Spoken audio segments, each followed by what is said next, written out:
এক নজরে গত ২৪ ঘণ্টার উল্লেখযোগ্য খবরসমূহ। ১. জার্মানি এবং ফ্রান্সের মধ্যে ১০০ বিলিয়ন ইউরোর যৌথ যুদ্ধবিমান কর্মসূচি অনির্দিষ্টকালের জন্য স্থগিত। ২.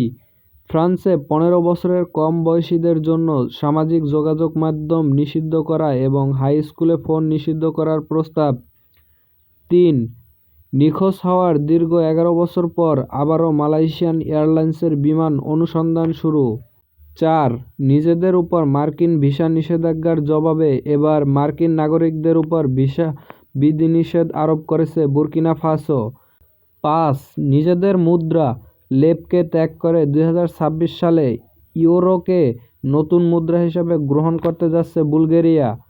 ৬. নেতানিয়াহু এবং ট্রাম্প হামাসকে নিরস্ত্রকরণের জন্য ২ মাস সময় দিতে সম্মত হয়েছে।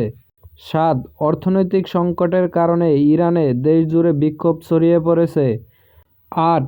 ১৯৪৮ সালের পর প্রথমবারের মতো ইসরায়েলের জনসংখ্যা বৃদ্ধি ১% নিচে নেমে এসেছে। ৯. প্রথমবারের মতো চীনের দাবি গত মে মাসে ভারত-পাকিস্তান যুদ্ধের মধ্যস্থতাকারী হিসাবে ছিল দেশটি।